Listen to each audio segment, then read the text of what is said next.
Hi, welcome to this video of strategic decision making. This video will help you to understand the importance of long-term decision making for achieving corporate objectives.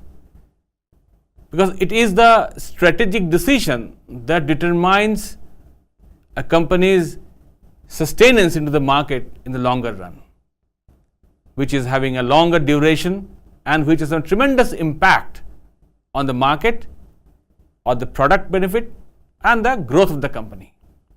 So, at the end of this video, you would be able to explain strategic decision making. So, let's start with a scenario here. Hindustan Unilever Limited is one of the topmost consumer products manufacturing company in India, which is a manufacturer of Annapurna and brands like Knorr. Now, for them, there's an imminent challenge is to find a foothold into the northeastern India. So, the entire team is trying to sit together and find out a solution how they could place their product available in the market.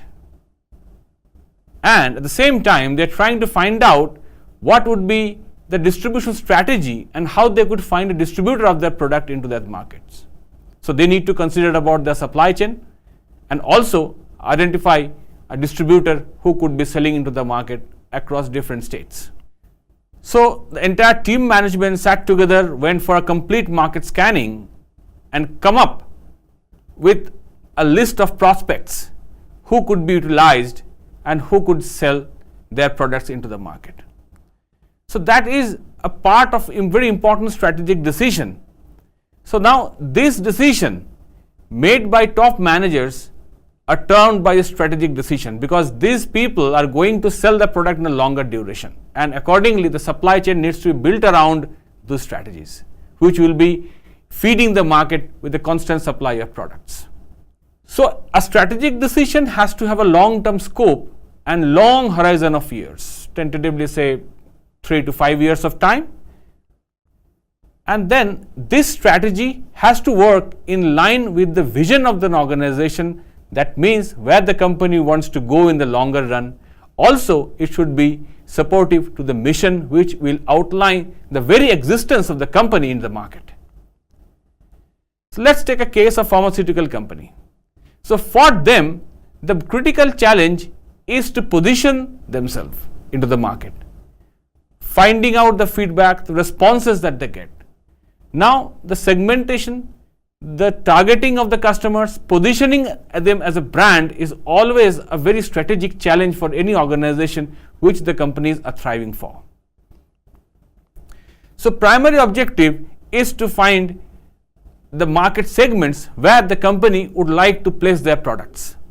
And secondly, they need to find out the potential and untapped niche areas where they have not reached as yet in terms of places, in terms of customer segment, in terms of product segment, medicines, anything that could be seen. Let's talk about the government. They also need to make strategic decisions. We'll talk about the revenue department. Now, revenue department has to make important strategic decisions in the form of how to reach out to all revenue segments in the population, how to provide government services in an efficient manner to its subjects, and how to enhance services that improve revenue intake. So, this combination of these strategies would determine the revenue earning for growth, revenue earning growth for an organization that has to happen using such strategies deployed by the government from time to time. So, let's talk about the revenue demographic, how it happens. So, how the information system can come to help such agenda of the government. First, these systems help you to find out the demographies of the people for which the revenue plan is being considered. Then also it gives you a clear understanding about the people who has not been served so far. So, now we need to think about who are the people who has been underserved, and also identifying the trends in revenue collection, what are the sources are generating maximum revenue. Now, let's talk about the freight transport part for Indian Railways, which is a very critical business for them. So now we have identified the employee hierarchy and the types of decisions that they make. And each time decision is being made, it has to have a duration on which the decision would be having an impact. So we'll talk about the top level executives, where we have the senior GM and top level managers who would be making strategic decisions which have a months, years and long term perspective.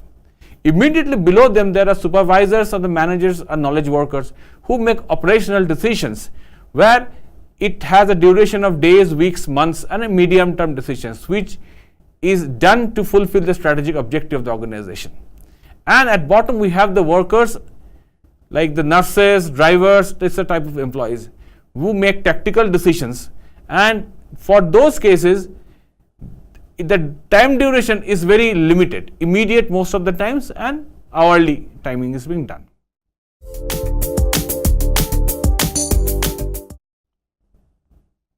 In this video you learned that strategic decisions determine how the organizations will realize and what it was created for originally and what it strives to achieve eventually.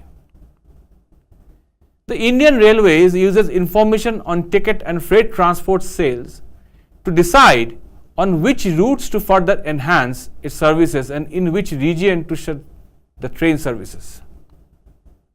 The strategic decisions involving long-term infrastructure growth and planning for future demand of services. In this video, you understood the importance of decision making for a long-term perspective.